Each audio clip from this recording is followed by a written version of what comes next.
कल हिंदी की परीक्षा है। जितने इम्पोर्टेंट क्वेश्चन लग रहे हैं मेरे ख्याल से, कोशिश कर रहा हूं कि उस सभी सवालों का जवाब एक बार फिर मैं रीड कर दूं। इसको जरूर आप लोग देख लेंगे और मुझे उम्मीद ही नहीं, पूर्ण विश्वास भी है कि ये प्रश्न इसमें से बहुत आज रहेंगे।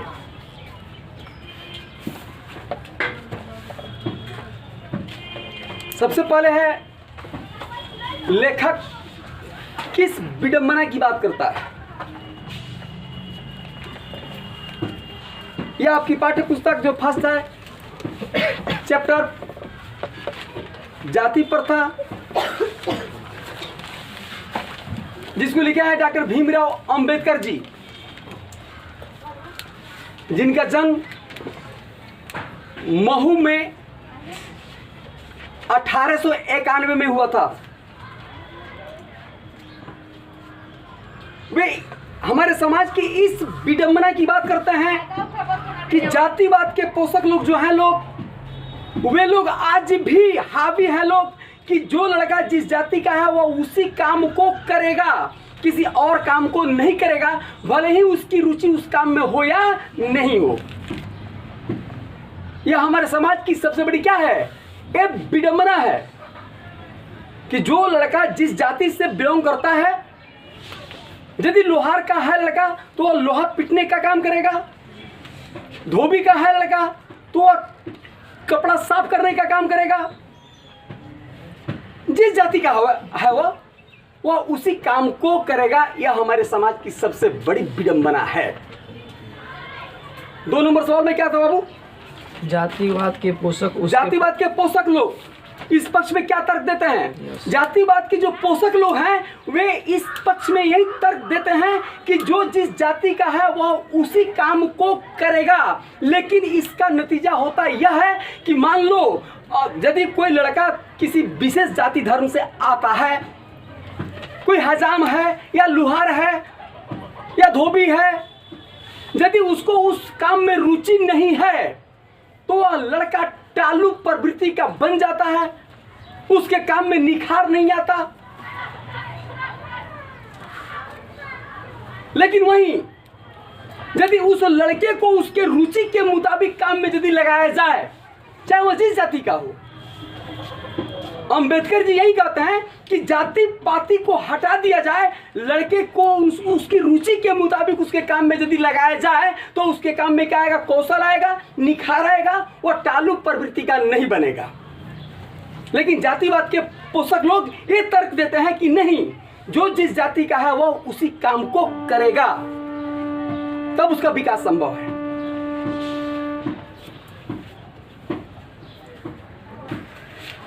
नेक्स्ट है आपका, खोखा किन मामलों में अपवाद था? खोखा 20 के दांत नामक शीर्षक पाठ का पात्र है, जिसका वास्तविक नाम है कासू, और बांग्ला भाषा में खोखा का मतलब होता है लड़का।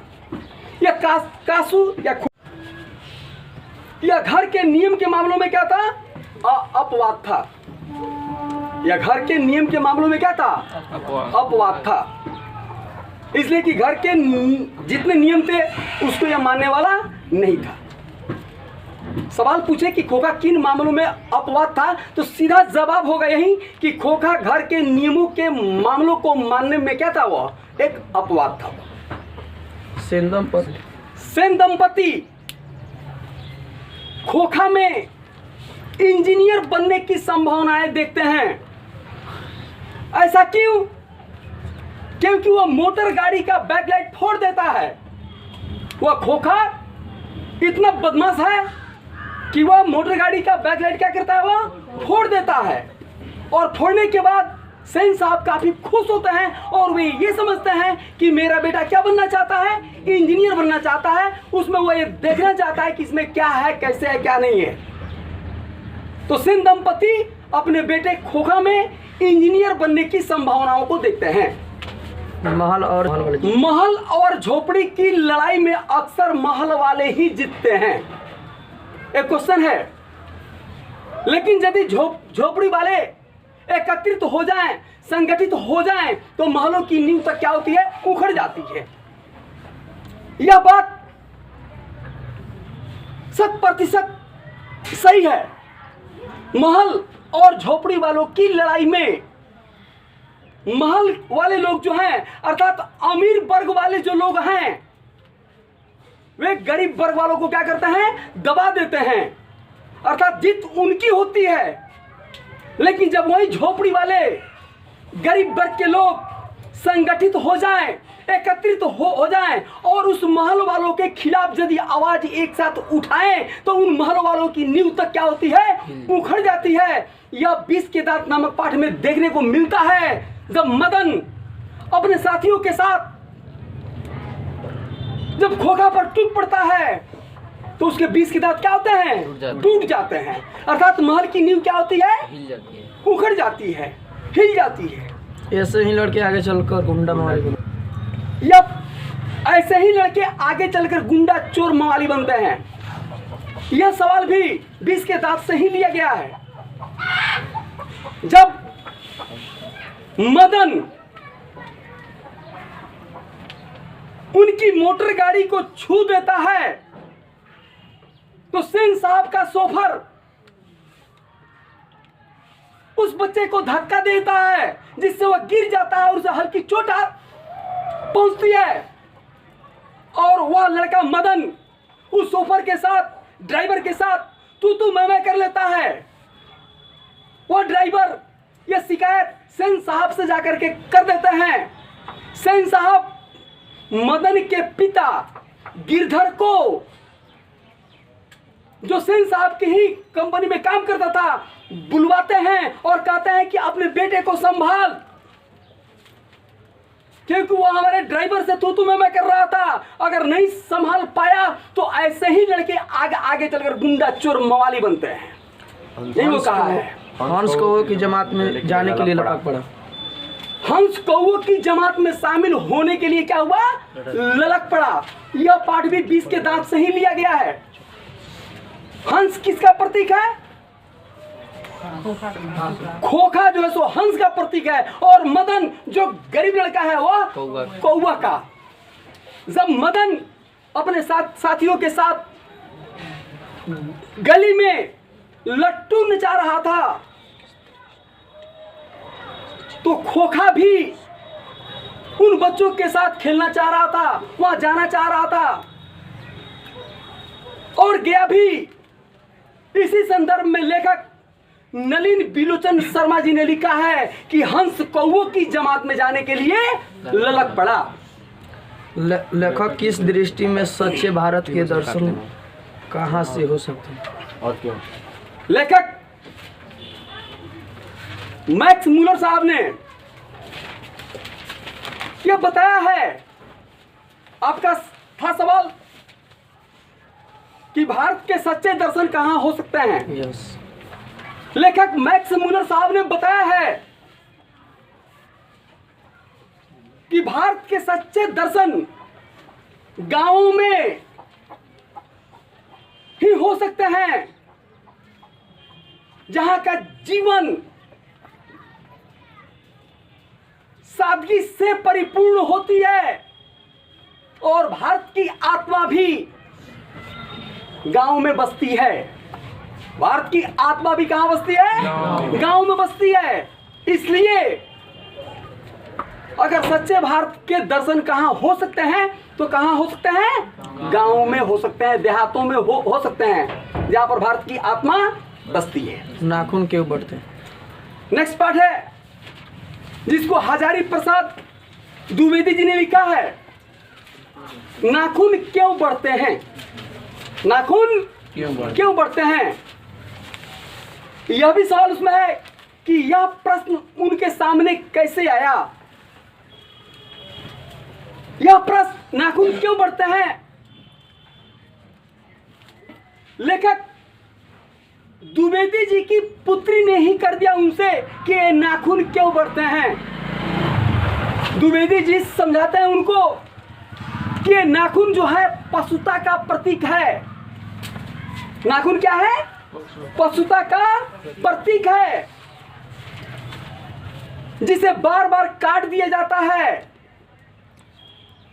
लेकिन पशुता जाने का नाम नहीं लेती, या बार बार नाखून के रूप में क्या होती है?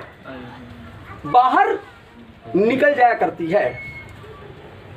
बात समझाई? मनुष्य नाखून को बार बार क्यों काटता है? मनुष्य बार बार नाखून को क्यों काटता है? मनुष्य अपने भीतर की पशुता को हटाना चाहता है। मनुष्य अपने भीतर को, चूंकि नाखून जो है वह पशुता का प्रतीक है, और मानव क्या चाहता है? वो अपने भीतर की पशुता को हटाना चाहता है। इसलिए मानव अपने नाखून को बार बार क्या करता है? काट देता है। लेखक को ऐसा क्यों लगता है कि जैसे भारी दायित्व आगे? यह चैप्टर जो है बहादुर पाठ से लिया गया है कि लेखक को ऐसा क्यों लगता है कि उन पर एक भारी दायित्व आ गया है। इस बहादुर पाठ के लेखक अमरकांत जी जहां कहीं भी अपने रिश्तेदारों के यहां जाते, वहां नौकरानियों को देखते, तो इनकी भी इच्छा हुई थी कि हाँ, हमारे यहां भी कोई नौकर रहता।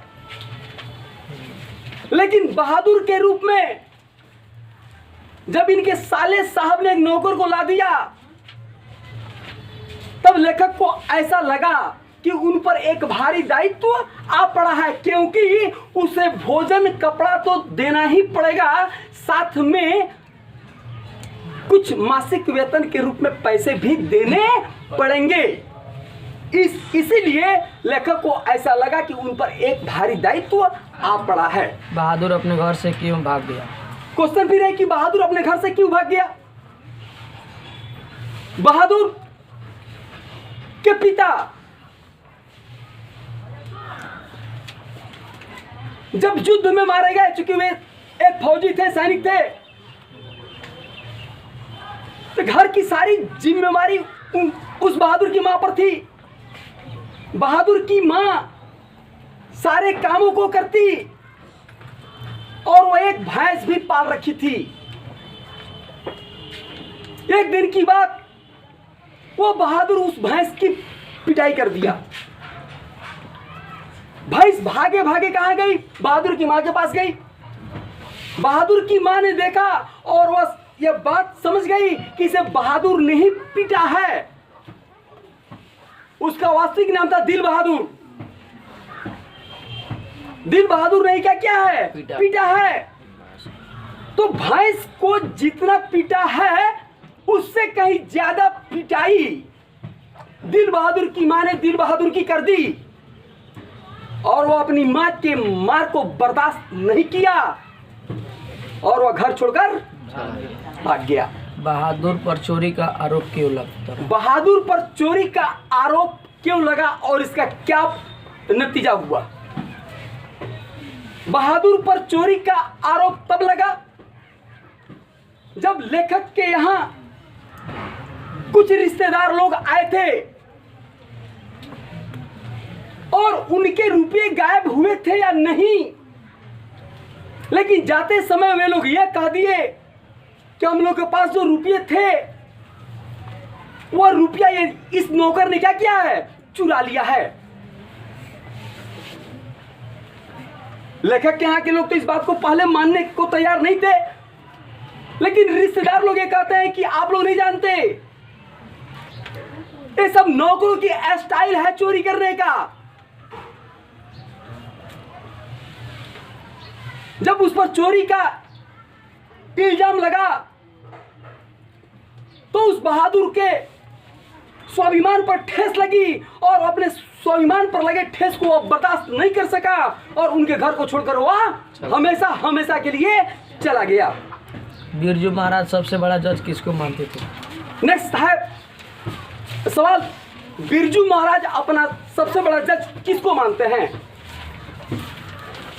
बिरजू महाराज अपना सबसे बड़ा जज अपनी मां को मानते हैं। जब कभी वे नाचने का काम करते घर पर, तो अपनी मां से कहते थे कि मां देखो तो कि पिताजी वाले सारे गुण, सारे कौशल मुझ में अभी आए हैं कि नहीं आए हैं। मां उन्हें समझाती, बताती, और वे फिर क्या करते थे, अपने नाचने का रियाज करते रहते थे। तो वे अपना सबसे बड़ा जज किसको मानते थे? अपनी मां को मानते थे। मैं एक बार फिर कह दूं कि बोर्ड के जितने परीक्षार्थी लोग हैं इस चैनल को जरूर देंगे, और जितने सवाल का मैं चर्चा कर रहा हूं एक बार जरूर सुन लेंगे। परीक्षा हॉल में जाने से पहले एक बार जरूर इसको क्या करेंगे, सुन लेंगे। शायद बहुत सवाल आ जाए, और चूंकि समय कम है इसलिए सारे सवालों का जवाब मैं संक्षेप में, जैसे भी हो आप समझ जाए, यदि पढ़े हैं आप तो आप लिख सके, आपको ताज़ा हो जाए, इसलिए मैं ऐसे बहुत ही कम टाइम दे करके सारे सवालों का जवाब देना चाह रहा हूँ जहाँ तक बन सकता है। बिरजू महाराज कौन कौन से बात बजाते थे? बिरजू महाराज कौन कौन से बात बजाते थे? तो बिरजू महाराज सितार, गिटार, हारमोनियम, तबला, ये सारे बात बजाते थे। 500 रुपया देकर गंडा बजवाया। देखिए 500 रुपया देकर गंडा बजवाया, यह व्याख्या करने के लिए होगा क्वेश्चन में, व्याख्या करने के लिए। अगर व्याख्या करने के लिए आए तो सबसे पहले हम लिखेंगे कि प्रस्तुत पाठ, प्रस्तुत वाक्य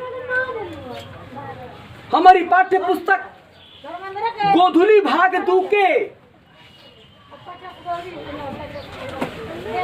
पंडित जीत जीत मैं निरखत हूं नामक शीर्षक पाठ से लिया गया है, जिसके रचयिता पंडित बिरजू महाराज हैं।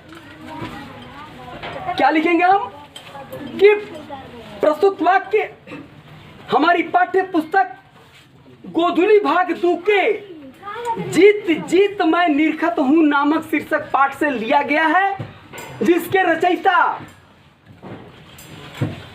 पंडित बिरजू महाराज हैं। रामपुर के इस वाक्य के माध्यम से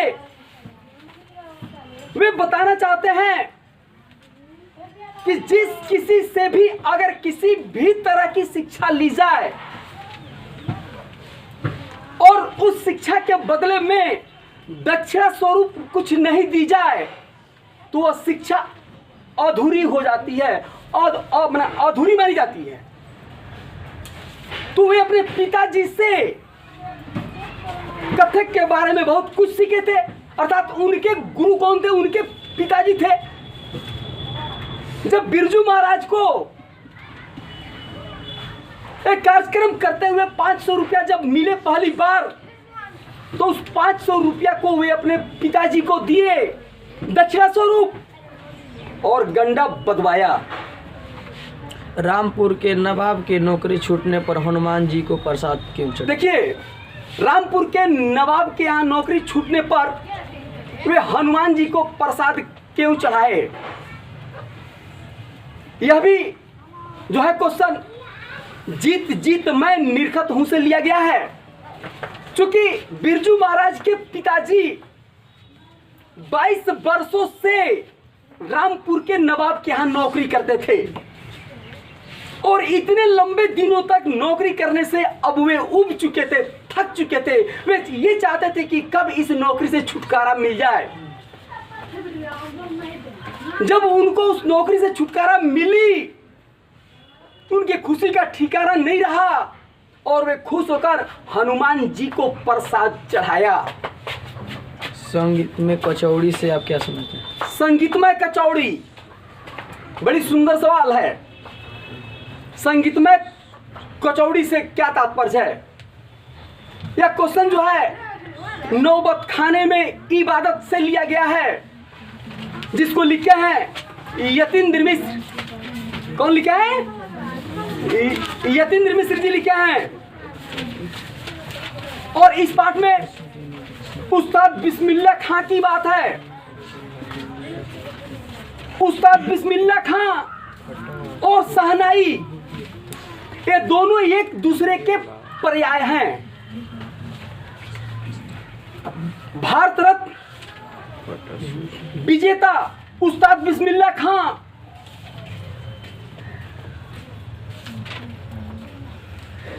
ने बताया है, इस पाठ से हमको यह बात मिलती है कि कुलसुम की दुकान थी जहां पकौड़े आदि बनते थे, तो ये जब कभी उस रास्ते से गुजरते और कुलसुम के दुकान पर पहुंचते और कुलसुम कढ़ाई में तेल को गर्म करके जब उसमें पकौड़े को डालती और उससे जो छन्नी की आवाज आती, उसमें वे अपना आरोह अवरोह देखते थे। क्या देखते थे? अपना वे आरोह अवरोह देखते थे। इसलिए संगीतमय कचौड़ी जो है मैंने इसका तात्पर्य यही है। फटा सुर न बक्से लुगिया है तो क्या कल सिल जाएगा। फटा सूर न बक्से, ये सवाल है। चूंकि उस्ताद बिस्मिल्लाह खां अपने शहनाई के प्रति वे अपनी उस कला के प्रति पूर्णतः समर्पित थे। वे जब कभी नमाज पढ़ते तो सिजदे में यही कहते कि हे अल्लाह फटा सुर न बख्शे, मेरे सुर में वो तासीर पैदा कर दे कि सुनने वालों की आंखों से और अगणित आंसू निकल जाए। एक और है उसमें, उनकी एक छात्रा है, शिष्या है, जो कहती है कि आपकी लुंगियां फटी है। आपकी लुंगियां क्या है? फटी है। फटी है। और आप भारत रत्न विजेता हैं। इस पर उस्ताद बिस्मिल्लाह खां अपनी शिष्या को डांटते हुए कहता है कि धत पगली, हमको भारत रत्न लुंगिया पर मिला है कि शहनाई पर मिला है? लुंगिया क्या आज फटी है कल सिल जाएगी। यह बताता है कि वे अपने शहनाई को सब कुछ मानते हैं। उनकी शहनाई के सामने हर चीज क्या है? तुच्छ है। हर चीज क्या है? तुच्छ है। सुशीर वाद्य किसे कहते हैं? सुशीर वाद्य किसे कहते हैं, यह भी है सवाल। वैसे वाद्य जिन्हें मुंह से फूंक कर बजाया जाए, वैसे वाद्य जिन्हें मुंह से फूंक कर बजाया जाए क्या कहलाता है? सुशीर वाद्य कहा जाता है। उसमें रीड लगी होती है, रीड, जैसे मुरली हुआ, बांसुरी हुआ, बांसुरी ना, ये सारे क्या है? सुशीर वाद्य हैं। बिस्मिल्लाह खां गांधी जी बढ़िया शिक्षा किसे समझते थे? गांधी जी बढ़िया शिक्षा किसे समझते थे? बहुत सुंदर सवाल है यह भी। गांधी जी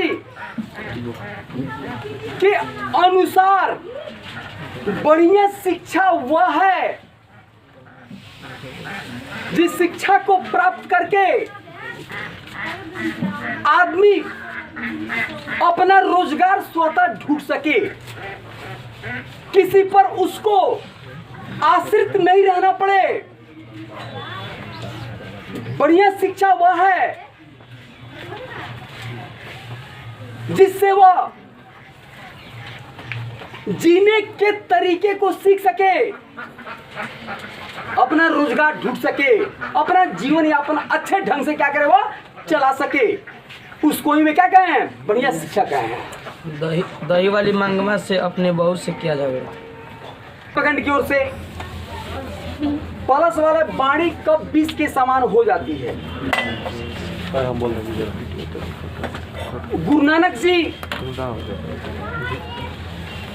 ने बताया है कि वह व्यक्ति जो राम के नाम का स्मरण नहीं करता संसारिकता में फंसा रहता है,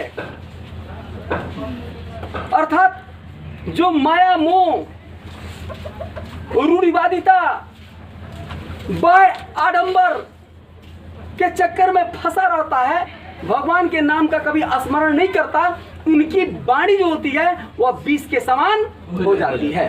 हरित रस से कवि का हरि रस से क्या अभिप्राय है? हरि रस का मतलब है राम के नाम के रस का पान कर लेना। हरि रस का मतलब क्या हुआ? राम के नाम के रस का पान कर लेना, अर्थात वह व्यक्ति जो इस सांसारिकता से दूर हो जाता है, इस माया मोह के चक्कर से मुक्त हो जाता है, जो बाह्य आडंबर से दूर रहता है और राम के नाम का रसपान कर लेता है, उसका ही जीवन सार्थक माना जाता है, उसका ही जीवन सार्थक है। कृष्ण को चोर रसखान ने क्यों कहा है? देखिए, यह रसखान पाठ से है, माने रसखान जी द्वारा रचित है। रसखान जी ने कृष्ण को चोर क्यों कहा है, ध्यान दीजिएगा इस पर। रसखान जी भगवान श्री कृष्ण के अनन्य भक्त हैं और उनकी भक्ति में वे इतने रम गए हैं कि उनका मन अब अपने काबू में नहीं है। उनको चोर इसलिए कहा है कि जिस तरह से चोर के द्वारा चुराई गई वस्तु उस वस्तु वाले को फिर से वापस जैसे नहीं मिलती है, उस तरह से इनके मन को कृष्ण ने क्या किया है? चुरा लिया है। अब इनका मन अपने बस में नहीं है, ये बेमन हो गए हैं। इसीलिए वे इस बात को कहते हैं, चोर कहते हैं उनको। मन लेहु पै लेहु, मन लेहु पै देहु छटांग नहीं, मन लेहु पै देहु छटांग नहीं। यह पाठ जो है, लेहु पै देहु छटांक नहीं, यह जो है अति सुधो सने को मार्ग है, शीर्षक पाठ से लिया गया है, जिसके रचयिता प्रेम के पीर कवि ज्ञानानंद जी हैं। वे सुजान नामक नर्तकी से बेइंतहा प्यार करते हैं और वे यहां तक बता देते हैं कि इस दुनिया में तुम्हारे जैसा और कोई है ही नहीं। अर्थात लेकिन सुजान को इससे कोई मतलब ही नहीं है, ये मर रहे हैं लेकिन उसको कोई मतलब नहीं है। उसी संदर्भ में कहते हैं कि मन लेहू पै देहू छटांग नहीं, अर्थात तूने मेरे मन को लेकर के क्या क्या मुझे बेमन कर दिया है, लेकिन इसके बदले छटांग भर भी तूने मुझे कुछ नहीं दिया। जब तुम केवल मेरे और एक बार देख भी लेती तो शायद मेरा जो था प्रेम वह पुष्ट हो जाता, सार्थक हो जाता। कवि ने डफाली किसको कहा? नेक्स्ट पार्ट है स्वदेशी, जिसको लिखा है बद्री नारायण चौधरी प्रेमघन जी। इस पाठ में वे बताए हैं, डफाली की बात किए हैं। डफाली का मतलब होता है यह कि जो अस्तित्व विहीन हो, जिसका कोई अस्तित्व नहीं हो। और कवि ने डफाली वैसे लोगों को कहा है जो लोग विदेशी भाषा, विदेशी वस्तु, विदेशी घर, विदेशी वाहन, ये सबके समर्थक हैं। जिन्हें अपने यहाँ की वस्तु उन वस्तुओं के सामने, विदेशी वस्तुओं के सामने तुच्छ लगती है, महत्वहीन लगती है, वैसे लोगों को एक प्रेमगंज जी क्या कहते हैं? डभाली कहते हैं। क्योंकि हमें अपने देश से, अपने देश में बनी वस्तुओं से हमें ज्यादा लगाव होना चाहिए, लेकिन वे लोग क्या करते हैं? उन विदेशी वस्तुओं का क्या करते हैं? समर्थन करते हैं। इसीलिए कवि ने उन्हें डफाली कहा है, अर्थात उनका कोई अस्तित्व ही नहीं है, अस्तित्वहीन लोग हैं। भारत माता अपने ही घर में प्रवासिनी बनी हुई है। क्यों? इसको लिखे हैं कौन? प्रकृति के सुकुमार कवि सुमित्रानंदन पंत जी। वे बताते हैं कि भारत माता हर तरह से संपन्न होने के बावजूद विदेशियों के हाथों क्या हुई है? जकड़ ली गई है। भारत माता के संतान अर्धनग्न है, क्षुधित है, शोषित है, पीड़ित है। वह खुद पेड़ों के तले निवास करती है। उनको ऐसा लगता है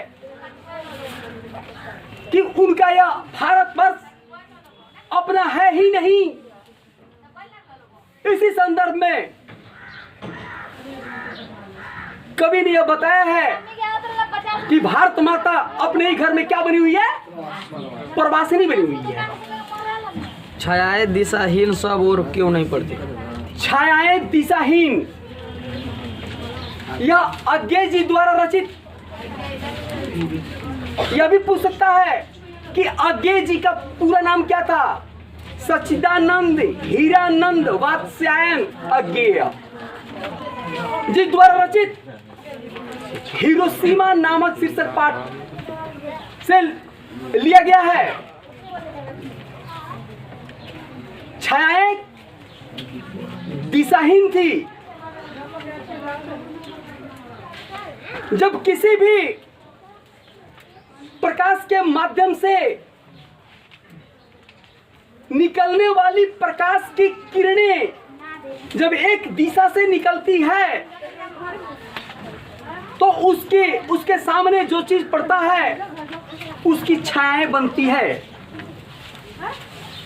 लेकिन यह प्रलयकारी सूर्य जो निकला था वह अंतरिक्ष से नहीं बल्कि धरती से बाहर आया था।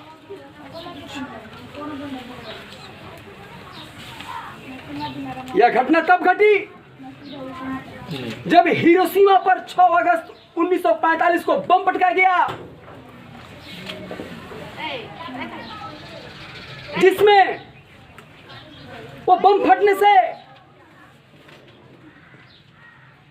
इतना जोरदार प्रकाश हुआ, वह किसी एक ओर से नहीं आया था बल्कि धरती से फटा था, निकला था। नतीजा यह हुआ कि छायाएं नहीं बन पाई बल्कि मानव तुम्हें बह गए, वाष्प बन गए, भाप बन गए, यहां तक कि किलोमीटर के पत्थर भी क्या हुए? झुलस गए। इसी संदर्भ में कवि ने कहा है कि छायाएं दिशाहीन थी, उनकी कोई दिशा नहीं थी। ज्वाली क्षण की दोपहरी से क्या तात्पर्य? प्रज्वलित क्षण की दोपहरी से क्या तात्पर्य है? यह सवाल भी उसी पाठ से लिया गया है। प्रज्वलित क्षण का मतलब हुआ यह कि वह जब बम पटका गया तो कुछ देर के लिए ही वह प्रकाश हुआ, जो वह प्रकाश काल रूपी था। वह प्रकाश सारे जीवन को काल के गाल में समाहित कर लिया। वह दोपहरी जो थी इतनी भयंकर थी, प्रलयकारी थी कि उसमें सब कुछ क्या हुआ, गलकर बह गया, वाष्प बन गया, भाप बन गया, उड़ गया। कवि को वृक्ष बूढ़ा चौकीदार, कवि को वृक्ष बूढ़ा चौकीदार क्यों लगता है? बड़ी सुंदर सवाल है यह। इसको लिखे हैं कौन? कुंवर नारायण जी। एक वृक्ष की हत्या, जिस तरह से चौकीदार सर्दी गर्मी पाला जाड़ा किसी की परवाह किए बिना 24 घंटे अपनी ड्यूटी में तैनात रहता है, ठीक उसी तरह पेड़ पौधे भी ठंडी गर्मी बरसात जाड़ा जो भी मौसम हो, किसी भी मौसम की परवाह किए बिना 24 घंटे क्या करते हैं? वे अपनी ड्यूटी को करते रहते हैं। इसी संदर्भ में इसीलिए कवि ने पेड़ को क्या कहा है? चौकीदार कहा है। क्या कहा है? चौकीदार कहा है। दूर से ही ललकारता कौन? कभी दूर से ही ललकारता कौन? मैं जवाब देता तेरा दोस्त, है ना? यह व्याख्या करने में है। यह सवाल व्याख्या करने में है। लिखेंगे व्याख्या करने की बात है तो कि प्रस्तुत पद्यांश हमारी पाठ्य पुस्तक गोधुली भाग 2 के एक वृक्ष की हत्या नामक शीर्षक पाठ से ली गई है, जिसके रचयिता कुंवर नारायण जी है। उन्होंने इस वाक्य से पेड़ों की महत्ता को तो बताया ही है, लेकिन वे उस पेड़ की चर्चा कर रहे हैं जो उनके दरवाजे पर था, बहुत पुराना हो गया था। एक सूखी डाल थी जो मालूम पड़ता था कि कोई राइफल लेकर के खड़ा है। जब कभी कई बाहर से आते तो इन्हें मालूम पड़ता कि वह पेड़ ललकारता हुआ मुझसे पूछ रहा है कि कौन? कभी जवाब देते कि मैं तुम्हारा दोस्त, मैं तुम्हारा दोस्त, और यह कह करके जाते और कुछ देर के लिए उस पेड़ के नीचे बैठते, फिर अपने घर में जाते। इसी संदर्भ में कवि ने कहा है कि वो पेड़ क्या करता? दूर से ही ललकारता कौन? बेटे के आंसू कब आते हैं और क्यों? बेटे के आंसू कब आते हैं और क्यों? यह अक्षर ज्ञान से लिया गया है। कहां से लिया गया है? अक्षर ज्ञान से लिया गया है, जिसको किसने लिखा है? अनामिका जी ने लिखा है कि बेटे के आंसू कब आते हैं। बेटे के आंसू कब आते हैं? इस पाठ के माध्यम से कवयित्री ने बताना चाहा है कि यह जीवन जो है क्या है, चाहे वो बाल्यकाल हो चाहे जो भी हो, संघर्षों से भरा हुआ है। जब बालक अक्षरों का ज्ञान प्राप्त करता है तो वह क ख ग घ के बाद अंग पर पहुंचता है तो अंग पर जाकर के अटक जाता है। वह अंग को बना नहीं पाता सही से। उस समय उनकी आंखों से क्या होते हैं? आंसू आ जाते हैं। बेटे के लिए अंग क्या है और क्यों? बेटे के लिए अंग क्या है और क्यों? बेटे के लिए अंग उसकी मां है, तो अंग में दिया गया बिंदु उसका बेटा है, उसकी गोद में बैठा हुआ क्या है, उसका बेटा है। कवि किस तरह की बात करता है कि बंगाल में लौट कर आऊँगा? कभी किस तरह की बात करता है कि बंगाल में ही लौट कर आऊंगा? नहीं जी, आपका सवाल जैसे भी हो, लेकिन बंगाल में आने की बात क्यों करता है? 1861 ईस्वी में जन्मे रविन्द्रनाथ टैगोर के बाद बंगाल में जितने भी लेखक कवि हुए, साहित्यकार यदि हुए, तो रविंद्रनाथ टैगोर की ख्याति जो मिली, उसके बाद यदि ख्याति किसी को मिली है तो किसको मिली है? जीवनानंद दास जी को मिली है। और वे, मैं बंगाल की ही धरती पर आऊंगा,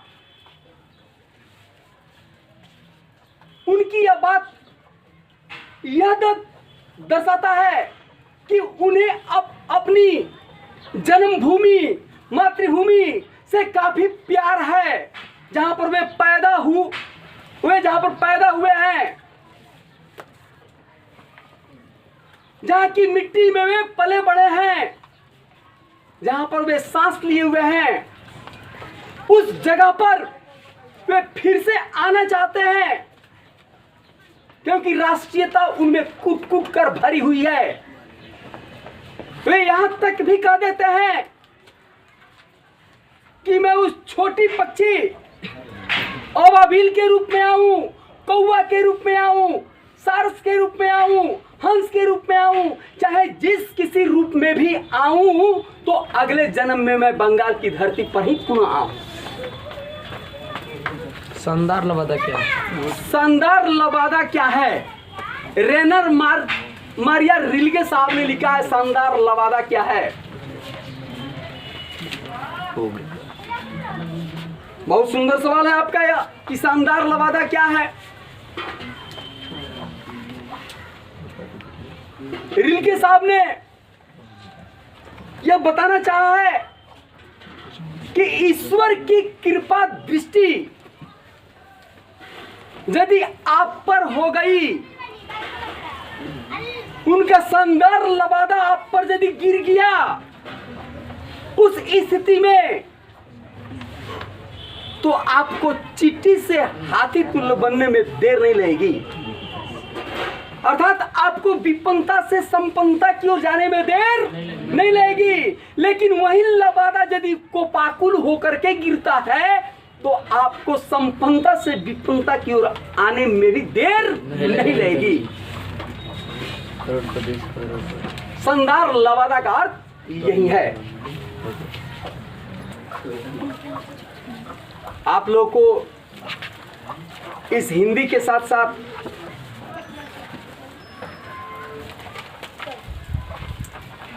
एक और हिंदी है जिसका नाम है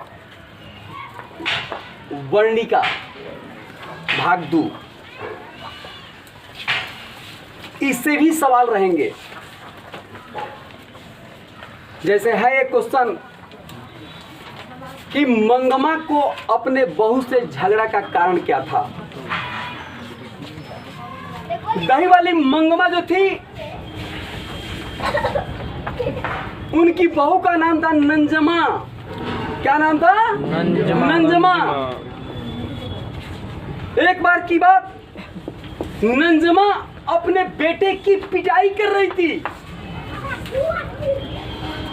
जो मंगमा का पोता था, मंगमा ने इस चीज को जब देखा तो वह जाकर के नंजमा से बोली कि तुम इसे ऐसे क्यों पीट रही हो, ये क्या किया है।